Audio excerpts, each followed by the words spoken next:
പ്രിയപ്പെട്ട സുഹൃത്തുക്കൾക്കും എൻ്റെ ദേവീസ് കിച്ചണിലേക്ക് സ്വാഗതം. ഞാൻ ഇന്നിവിടെ ഉണ്ടാക്കാൻ പോണത് തേങ്ങ ചട്നിയാണ്.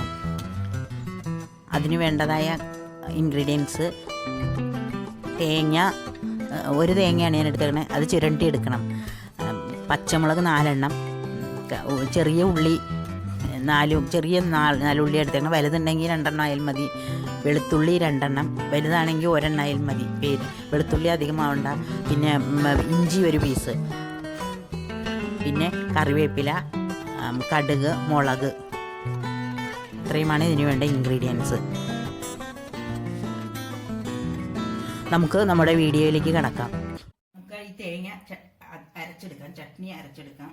അതിനുവേണ്ടി തേങ്ങ അരച്ചിരണ്ടി വെച്ചിരിക്കുന്ന തേങ്ങ ഇതിലേക്ക് ഇടാം, മിക്സിയുടെ ജാറിലേക്ക് ഇടാം. കൂടാതെ പച്ചമുളക് എരിവനുസരിച്ച് 4 എണ്ണം ഞാൻ എടുത്തിട്ടുണ്ട്. ഇത് എരിവ് കൂടുതലുള്ളത് കൊണ്ടാണ് 4 എണ്ണം എടുത്തിരിക്കുന്നത്. 4 എണ്ണം എടുക്കാം. പിന്നെ ഇഞ്ചി, വെളുത്തുള്ളി ഒരു ചെറുതാണെങ്കിൽ 2 എണ്ണം, ഇത് ചെറുതായതുകൊണ്ടാണ് ഞാൻ 2 എണ്ണം എടുത്തേക്കണേ. വലുതാണെങ്കിൽ 1 പീസ് എടുത്താൽ മതി. ചുവന്ന ഉള്ളി ഇത് ഇടണം. കറിവേപ്പില കുറച്ചിടണം. കറിവേപ്പില ഇതെല്ലാം ചേർത്ത് ആവശ്യത്തിന് ഉപ്പും ചേർത്ത് ആവശ്യത്തിന് വെള്ളവും ഒഴിച്ച് നമുക്ക് അരച്ചെടുക്കാം.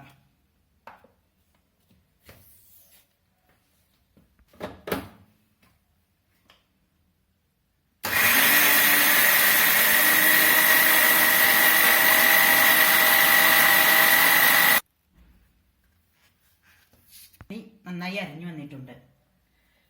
ഇനി നമുക്ക് ഇത് കടുക് വറക്കണം.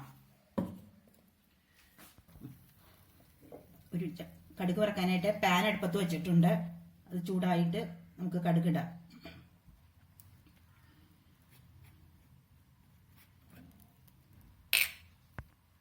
ഈ ചട്നി ഉണ്ടാക്കുമ്പോൾ അതിൻ്റെ കൂടെ 2 കരിവേപ്പിലയും കൂടി അരച്ചാൽ നല്ലതാണ്. തേങ്ങ അരക്കണേൻ്റെ കൂട്ടത്തിൽ അത് ഞാൻ അരച്ചിട്ടുണ്ട്. പാൻ ചൂടായിട്ടുണ്ട്. വെളിച്ചെണ്ണ ഒഴിച്ചു കൊടുക്കാം. നമുക്ക് കടുക് വറക്കുന്നതിന് ആവശ്യമായ വെളിച്ചെണ്ണ ഒഴിക്കാം.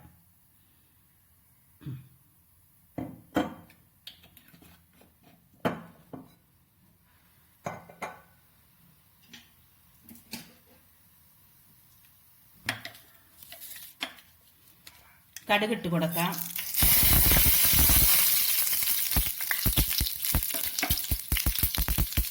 മുളകിട്ട് കൊടുക്കാം. കറിവേപ്പില,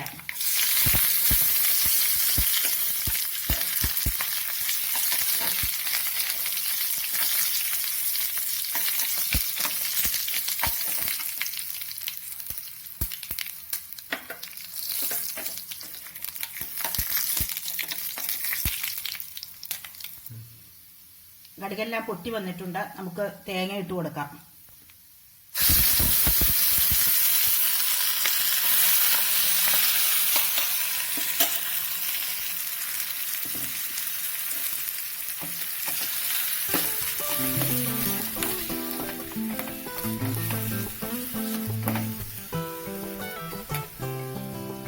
ലേശം വെള്ളം ഒഴിച്ചു കൊടുക്കാം.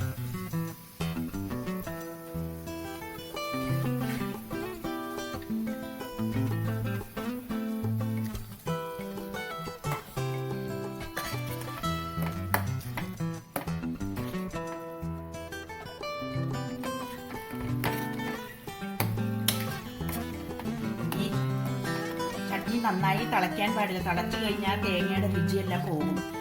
ഇത് ചമ്മന്തി ആയിട്ടും വേണമെങ്കിൽ കൂട്ടാം. കടുക് വറക്കാതെ ചമ്മന്തി ആയിട്ട് കൂട്ടാം. അത് ടേസ്റ്റി ആയിരിക്കും.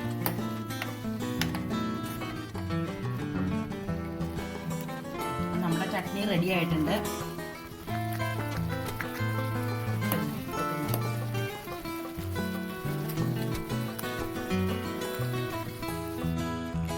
ഒരു കാര്യം പ്രത്യേകം പറയാൻ മറന്നുപോയി. അത് തേങ്ങ എപ്പോഴും എടുക്കുമ്പോൾ ഫ്രഷ് ആയിട്ടുള്ള തേങ്ങ എടുക്കണം. അത് പച്ച തേങ്ങയായിരിക്കും. ഉണങ്ങിയത് എടുക്കാതെ പച്ച എടുക്കുന്നതായിരിക്കും കൂടുതൽ നല്ലത്. അത് അപ്പം തന്നെ ഫ്രഷായിട്ട് ചിരണ്ടി അപ്പം തന്നെ എടുത്താൽ കൂടുതൽ ടേസ്റ്റ് ആയിരിക്കും. നിങ്ങൾക്ക് ഈ വീഡിയോ ഇഷ്ടപ്പെട്ടെന്ന് കരുതുന്നു. ഇഷ്ടപ്പെട്ടെങ്കിൽ നിങ്ങൾ ലൈക്ക് ചെയ്യണം, ഷെയറും ചെയ്യണം. കൂടാതെ സബ്സ്ക്രൈബ് ചെയ്യാത്തവരുണ്ടെങ്കിൽ ഒന്ന് ചെയ്തേക്കണേ. നിങ്ങൾക്ക് എന്തെങ്കിലും നിർദ്ദേശങ്ങളുണ്ടെങ്കിൽ കമൻറ്റ് ബോക്സിൽ ചെയ്തേക്കണേ. അടുത്ത വീഡിയോയിൽ കാണാം. Thank you.